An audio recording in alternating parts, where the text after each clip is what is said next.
Hello मित्रों, AKVR 555 classes में एक बार फिर से आपका स्वागत है। कक्षा 10वीं के अंतर्गत हम फिजिक्स का पहला चैप्टर पढ़ रहे थे, प्रकाश का परावर्तन तथा अपवर्तन। तो जिसकी पहली वीडियो में हम प्रकाश का परावर्तन क्या होता है ये सीख लिए थे और परावर्तन के 2 नियम सीख लिए थे। अब इसके बाद हम दूसरे टॉपिक पे आते हैं, समतल दर्पण। समतल दर्पण हमें ठीक प्रकार से पढ़ना है। यहाँ से 1 नंबर का क्वेश्चन यूपी बोर्ड या CBSE बोर्ड में पूछा जाता है। तो अब जब हम समतल दर्पण ऐसा पढ़ेंगे कि यहाँ से प्रश्न छूट कर जाएगा नहीं कहीं, ठीक है। बहुत अच्छे अच्छे प्रश्न हम पीछे लिए हैं समतल दर्पण से संबंधित। तो इससे पहले कि हम समतल दर्पण पढ़ें, हम प्रतिबिंब के बारे में जान लेते हैं, आखिर प्रतिबिंब बनते कैसे हैं। तो सीधी सी बात है कि जब हम शीशे के सामने खड़े होते हैं तभी हमारा प्रतिबिंब बनता है। तो देखिए, जब किसी वस्तु को दर्पण के सामने रखा जाता है तो दर्पण में उसकी आकृति बन जाती है। तो दर्पण में बनी हुई आकृति को ही उस वस्तु का प्रतिबिंब कहते हैं। इसको तो सभी आराम से समझ जाएंगे। लेकिन प्रतिबिंब 2 प्रकार के। अब यहाँ पे ये चीज़ आपको जानकारी होनी चाहिए कि वास्तविक प्रतिबिंब क्या होता है और आभासी प्रतिबिंब क्या होता है। तो आपको इसके बारे में जानकारी लेने के लिए आपको एक छोटा सा डायग्राम समझना पड़ेगा, जैसे कि हम यहाँ पे बताने जा रहे हैं, ठीक है। देखिए, वास्तविक प्रतिबिंब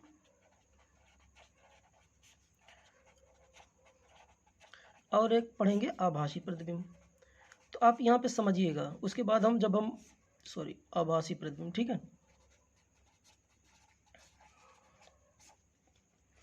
अब इसमें हम एक चीज़ समझेंगे कि वास्तविक प्रतिबिंब आभासी प्रतिबिंब होता क्या। जैसे मान लीजिए कि ये कोई गोली दर्पण है, ठीक है। ये पीछे कलाई कर देते, कलाई को कहते हैं इसे कोटिंग करना। नहीं तो अगर हम इधर पीछे पेंटिंग नहीं रहेगी तो प्रकाश की किरणें आर पार जाने लगेंगी। तो आप घरों में शीशे देखते हैं, उसके पीछे, ठीक है, सिल्वर ऑक्साइड का लगा रहता है प्रतिबिंब, वो कोटिंग लगी रहती। अब देखिए, जैसे ये है तो यहाँ पे मान लीजिए कोई वस्तु, ये एक लड़का खड़ा है, लल्लू लाल है, ये खड़े हैं। अब यहाँ पे क्या है, इनसे देखिए प्रकाश की किरण यहाँ से निकली, ठीक है। टकराने के बाद ये इधर चली गई, एक किरण और आई, इधर टकराई, ठीक है। टकराने के बाद इधर गई, यहाँ पे मिल गई। तो अब यहाँ पे जो है ये इनका प्रतिबिंब बन जाएगा। तो इनका प्रतिबिंब लेकिन बनेगा कैसा, उल्टा बनेगा, ऐसे, ठीक। तो इसका मतलब क्या हुआ कि देखिए, जब वस्तु से निकलने वाली प्रकाश की किरणें, ठीक है, दर्पण में पड़ने के बाद जब परावर्तित होती है तो जाकर के कहीं मिल जाती हैं, तो वो वास्तविक प्रतिबिंब बनता है, ठीक है। अब आभासी प्रतिबिंब क्या होता है, जैसे हम लोग शीशे के सामने खड़े थे, देखिए हम लोगों को समतल दर्पण एकदम सीधा होता है। जैसे मान लीजिए ये है और ये कोई लड़की खड़ी है, ठीक है, ये, ठीक है। अब ये लड़की खड़ी है, अब आप समझिए, अब ये अपना चेहरा देख रही है बढ़िया, ठीक है, ये अच्छा सा। अब देखिए अपना चेहरा देख रही है। तो अब बताइए, यहाँ पे देखेंगे तो इससे निकलने वाली प्रकाश की किरण देखिए, ये टकराएगी, इधर चली जाएगी, यहाँ से टकराएगी, ये इधर चली जाएगी। अब देखिए, ये किरण इधर जा रही है, ये किरण इधर जा रही है। तो जब व्यक्ति से निकलने वाली किरणें टकराने के बाद इधर जाए तो कहाँ मिलेंगी, ये इधर को जा रही है, ये इधर को जा रही है, कभी नहीं मिलेगी। अब लेकिन हमको जब तक मिलेगी नहीं, प्रतिबिंब बनता नहीं है। तो इसलिए क्या है, हम पीछे को इधर अनुमान लगाएंगे ऐसे, ठीक है, ये। और यहाँ पे ये प्रतिबिंब, उसकी आकृति बनती हुई नजर आ जाएगी, ठीक है, ये। तो ये वो लड़की की प्रतिबिंब बन जाएगी। तो इसलिए देखिए, इससे निकलने वाली किरण एक इधर को जा रही है, एक इधर को जा रही है, तो नहीं मिल रही है। लेकिन हम ये दूर जब भाग रही हैं और जब पीछे हम करेंगे तो यहाँ पे मिलती हुई भाई कोई भी किरण अगर ऐसे जा रही है तो बैक करेंगे तो निश्चित रूप से मिलती नजर आएगी। अब देखिए, ये यहाँ पे नहीं मिल रही बल्कि मिलती हुई प्रतीत हो रही है। जब मिलती हुई प्रतीत हो तो वहाँ पे आभासी प्रतिबिंब बनता है। क्या, आभासी प्रतिबिंब बनता है। और यहाँ पे ये वास्तविक प्रतिबिंब बन गया, ठीक है। तो इसका मतलब क्या हो गया, वास्तविक प्रतिबिंब वो होता है जब वस्तु से निकलने वाली किरणें आकर के टकरा जाती हैं तो वास्तविक प्रतिबिंब होता है। जब वस्तु से निकल कर किरणें टकराती नहीं बल्कि उनको महसूस किया जाता है, यानी आभास किया जाता है, तो वो आभासी प्रतिबिंब बनता है, ठीक है। तो ये समतल दर्पण था, यानी कि हमारा जो शीशा घरों में जो हम लोग यूज करते हैं, आईना, तो उसमें कैसे प्रतिबिंब बनता है, आभासी। देखिए यहाँ पे सीधा भी बना प्रतिबिंब, ये जैसा ये लड़की खड़ी है वैसे ये भी खड़ी है। तो इसका मतलब क्या है, आईना में कैसा प्रतिबिंब बनता है, आभासी, आभासी बनता है। और क्या बनता है, सीधा बनता है। बिल्कुल इसको याद रखिए, हूबहू पेपर में पूछा जाएगा कि घरों में प्रयोग किया जाने वाला जो दर्पण होता है उसका प्रतिबिंब कैसे बनता है, तो हम कहेंगे क्या, आभासी तथा सीधा बनता है, ठीक है। अब यहाँ पे देखिए, तो वास्तविक प्रतिबिंब का सदैव कैसे होता है, वास्तविक प्रतिबिंब अधिकांशतया उल्टा बनता है। क्या बनता है, उल्टा बनता है, लेकिन वास्तविक होता है। अरे उल्टा बनता है, बस इतना याद रखिए, ठीक, वास्तविक प्रतिबिंब उल्टा बनते हैं, आभासी प्रतिबिंब अधिकांशतया सीधा बनता है। खासतौर पर आईना को याद रखिएगा, ये पेपर में पूछा जाता है। अब देखिए इसको हम अपने जो परिभाषा में शामिल किया उससे मैच कराते हैं। ये देखिए, अब देखिए यहाँ पे वास्तविक प्रतिबिंब क्या है, जब किसी वस्तु से चलने वाली प्रकाश की किरण परावर्तन के पश्चात किसी दूसरे बिंदु पर वास्तव में मिलती है तो उस पर बने प्रतिबिंब को उसका वास्तविक प्रतिबिंब करते हैं, कहते हैं। ये पर्दे पर प्राप्त किया, जैसे हम मूवी वूवी देखते हैं तो उसमें जितनी भी चीज फिल्म दिखते हैं, हीरो हीरोइन, ये गुंडे, वो वास्तविक प्रतिबिंब हुआ करता है, ठीक है। अब देख लेते हैं आभासी प्रतिबिंब।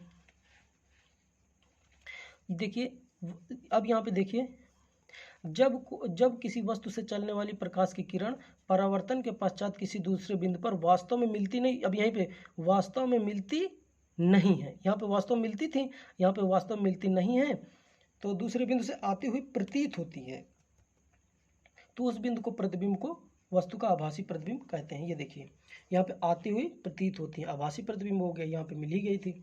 तो इस तरह से वास्तविक और आभासी प्रतिबिंब आप समझ चुके हैं। तो इस प्रकार प्रतिबिंब पर्दे पर प्राप्त नहीं किया जा सकता बल्कि फोटो लिया जा सकता है, ठीक है।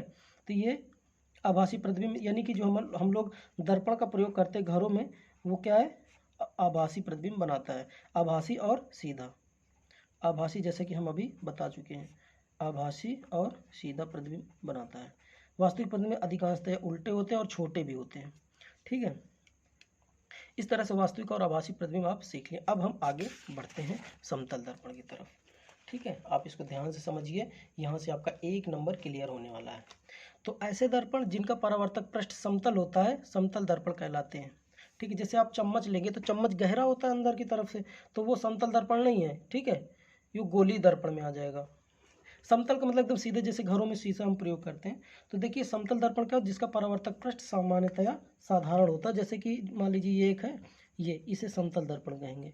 इधर से आप देखेंगे, इधर से कोटिंग है तो इधर से तो आप देख नहीं पाएंगे, लेपन लगा हुआ है। ये देखिए ये समतल दर्पण है। आप इधर से देखेंगे, ये समतल दर्पण है, आप इधर से देखेंगे, ये समतल दर्पण है, आप इधर से देखेंगे। अब हम दर्पण के बनने वाले प्रतिबिंब के गुण जान लेते हैं, ठीक है। अब ध्यान से समझिएगा, थोड़ा वो हिल गया था। अब देखिए यहाँ पे समतल दर्पण से बने प्रतिबिंब के गुण, यहाँ से 1 नंबर आपका क्लियर होगा, मोस्ट इंपॉर्टेंट है, ध्यान दीजिएगा, ठीक है। जैसे क्या है, समतल दर्पण द्वारा बना प्रतिबिंब सदैव आभासी तथा सीधा होता है, इस बात को हम सीख चुके हैं, ठीक है। उसके बाद दूसरी बात यहाँ पे है दूसरी बात क्या है, समतल दर्पण द्वारा बने प्रतिबिंब का आकार सदैव वस्तु के आकार के बराबर होता है। इसका मतलब ये हुआ, जैसे मान लीजिए ये समतल दर्पण है, यहाँ पे कोई आदमी खड़ा हुआ है, ये ठीक है, ये आदमी है मान लीजिए 160 सेंटीमीटर का है, कितना, 160 सेंटीमीटर का है। तो इसका जो प्रतिबिंब बनेगा वो दर्पण के पीछे बनता है हमेशा, तो इसका जो प्रतिबिंब बनेगा वो कितना बड़ा रहेगा, 160 सेंटीमीटर का ही रहेगा, यानी कि ना छोटा बनेगा ना बड़ा बनेगा। तो वही बात कह रहा है कि समतल दर्पण द्वारा बने प्रतिबिंब का आकार सदैव वस्तु के आकार के बराबर होता है। ये हमारा व्यक्ति, रियल वस्तु समझ लीजिए, तो ये क्या है, प्रतिबिंब है, ठीक। अगला क्या है, व्यक्ति को या फिर वस्तु ही क्यों न हो, अपनी संपूर्ण ऊंचाई देखने हेतु आधी ऊंचाई के समतल दर्पण का प्रयोग किया जाता है। इसका मतलब क्या हुआ, इसका मतलब ये हुआ कि जैसे मान लीजिए इस दर्पण की ऊंचाई जो है 1 मीटर है, ठीक है। तो ये दर्पण जो है कितने, मतलब पूरा इमेज लाना है तो ये कम से कम 2 मीटर की, यहाँ पर मान लीजिए कोई ये वस्तु है, ये 2 मीटर का है। अगर 2 मीटर के वस्तु को पूरे तरीके से दर्पण में देखना है तो उसका आधा 1 मीटर का दर्पण की जरूरत पड़ेगी, समतल दर्पण की, ठीक है। यही दूसरा कह रहा है, ये देखिए किसी वस्तु को अपनी संपूर्ण ऊंचाई अगर देखना है तो आधी ऊंचाई का समतल दर्पण प्रयोग किया जाता है, ठीक है। तो इसका मतलब ये हुआ कि अगर कोई 200 सेंटीमीटर ऊंचाई ऊंची कोई वस्तु को अगर दर्पण में पूरी तरीके से आकृति देखना चाहते हैं तो 100 सेंटीमीटर का आपका दर्पण होना चाहिए। ये भी समझ में आ गया होगा। अगला क्या है, प्रतिबिंब सदैव वस्तु से दर्पण के पीछे उतनी ही दूरी पर बनता है जितना कि वस्तु दर्पण के सामने होती है। यहाँ से प्रश्न बनते हैं, जैसे कि मान लीजिए ये दर्पण है, ठीक, ध्यान दीजिएगा, ये दर्पण से मान लीजिए ये कोई फिर एक किसी को खड़ा कर देते हैं, ये कोई खड़ा है बंदा। अब देखिए यहाँ पे क्या है, ये दर्पण से कितने मीटर दूर खड़ा है, 10 मीटर दूर खड़ा है। तो इसका प्रतिबिंब जानते हैं कैसे बनेगा, इसका प्रतिबिंब दर्पण के पीछे 10 मीटर दूर ही बनेगा, ठीक है। इसका मतलब ये 10 मीटर दूर इधर खड़ा तो इमेज भी उसकी 10 मीटर दूर होगी। तो इसका मतलब वस्तु और इमेज के बीच की दूरी कितनी होगी, 10 और 10 20 मीटर, क्योंकि जब ये जैसे जैसे ये इधर चलेगा वो भी इधर आएगा, आप दर्पण के सामने महसूस किए होंगे। तो इसका मतलब क्या हुआ, नियम क्या बोला है उसका गुण, कि दर्पण के सामने वस्तु जितनी दूर पे रहेगा प्रतिबिंब दर्पण के पीछे उतनी ही दूरी पे बनेगा। ठीक है, यहाँ से प्रश्न बनते हैं। अगला देखिए, इसमें दिए गए समतल दर्पण की फोकस दूरी अनंत होती है। तो यानी समतल दर्पण के सामने अगर खड़े हो जाते हैं तो अगर देखें तो कितनी दूर तक दिखेगा, अनंत दूरी तक। ये इंपॉर्टेंट है, समतल दर्पण की फोकस दूरी अनंत होती है। तो यहाँ पे 2-3 चीज़ें आपको सीखना है। समतल दर्पण की फोकस दूरी अनंत होती है, समतल दर्पण में आभासी प्रतिबिंब बनता है और सीधा बनता है। ये 3 चीज़ें आपको जानना है। ठीक है, अनंत फोकस दूरी, आभासी और सीधा, ये 3 शब्द आप सीखे रहिएगा समतल दर्पण के अंतर्गत। ठीक है, आइए अब हम कुछ महत्वपूर्ण प्रश्नों को इनके गुणों के आधार पर हल करते हैं। पिछले 4-5 साल पहले ये बोर्ड में आए हुए एग्जाम के, ठीक है, प्रीवियस ईयर के क्वेश्चन है। अब इसको सॉल्व कर दिए। इसमें लिखा क्या है, ये ध्यान से समझिएगा, यहाँ से 1 नंबर आपका क्लियर होने वाला है। यदि एक व्यक्ति की ऊंचाई 180 सेंटीमीटर है तो आवश्यक दर्पण की ऊंचाई क्या होगी जिसे व्यक्ति संपूर्ण आकृति देख सके। तो ठीक है, हम पहला नियम क्या समझ लिए थे कि अगर कोई भी वस्तु है, अगर जितनी भी ऊंचाई होगी, ठीक है, अगर उसको पूरी आकृति देखना तो उसकी आधी ऊंचाई का दर्पण चाहिए होता है। यानी 180 है तो 180 का आधा कितना हो जाएगा, 90 सेंटीमीटर। अगर 180 सेंटीमीटर की ऊंचाई की वस्तु को देखना है तो हमें दर्पण कितना सेंटीमीटर होना चाहिए, 90 सेंटीमीटर। इस तरह से प्रश्न बनता है। अगला एक प्रश्न और है, यदि कोई व्यक्ति दर्पण से 4 मीटर दूर खड़ा है तो दर्पण से कितनी दूर खड़ा है, 4 मीटर दूर। ठीक है, यहाँ से देखिए हम कुछ क्वेश्चन को हल करते हैं। मान लीजिए एक समतल दर्पण है, ध्यान दीजिएगा, ठीक, और ये कितनी दूर पर खड़ा है, कोई व्यक्ति 4 मीटर दूर खड़ा है, ये 4 मीटर दूर खड़ा है। ध्यान समझिएगा, ऐसे कोई नहीं बताया गया, जान लीजिए। तो व्यक्ति व प्रतिबिंब के बीच की दूरी बताइए। तो व्यक्ति अगर ये 4 मीटर यहाँ पे दूर खड़ा हुआ है तो इसका प्रतिबिंब भी इधर पीछे 4 मीटर दूर बनेगा, है कि नहीं, आप समझ रहे हैं। तो कह रहा है कि व्यक्ति और प्रतिबिंब के बीच की दूरी कितनी होगी। तो देखिए 4 मीटर इधर है तो 4 मीटर इधर है, तो इसका मतलब क्या होगा, व्यक्ति व प्रतिबिंब के बीच की दूरी कितनी हो जाएगी, 4 मीटर इधर और 4 मीटर उधर, तो हो जाएगा कितना, 8 मीटर। उत्तर आ गया, समझ में आया। तो दर्पण के सामने कोई व्यक्ति जितनी दूर खड़ा रहेगा पीछे उतनी ही दूरी पर प्रतिबिंब बनेगा। अगला प्रश्न देख लेते हैं। प्रतिबिंब व दर्पण के बीच की दूरी बताइए। प्रतिबिंब व दर्पण के बीच की दूरी बताइए। तो प्रतिबिंब भाई इधर जितनी दूर है उतना दूर इधर ही होता है, तो इसलिए ये 4 मीटर आएगा। तो ये पहला प्रश्न में तो ये हो गया, दूसरा प्रश्न का उत्तर क्या आ जाएगा, 4 मीटर ही आएगा। ठीक है, अगला देख लेते हैं। यदि व्यक्ति 2 मीटर दर्पण की ओर चलता है तो अब बताइए व्यक्ति और प्रतिबिंब के बीच की दूरी क्या होगी।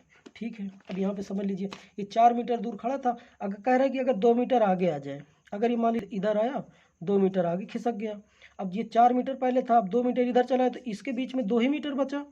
तो भाई जैसे ये आगे बढ़ा होगा तो प्रतिबिंब भी तो इधर पीछे की तरफ आई होगी 2 मीटर, तो ये प्रतिबिंब आपका इधर आ जाएगा कि नहीं। अब ये वस्तु मतलब व्यक्ति दर्पण से 2 मीटर है तो प्रतिबिंब भी 2 मीटर बनेगा, तो इसका मतलब 2 और 2 कितना, 4 मीटर। इसका मतलब क्या हुआ, तीसरे में जब ये 2 मीटर इधर आया तो इसके बीच की दूरी 2 मीटर बची, उधर भी ये भी 2 मीटर पीछे आ गया होगा, तो इस तरह से उत्तर कितना आ जाएगा, 4 मीटर।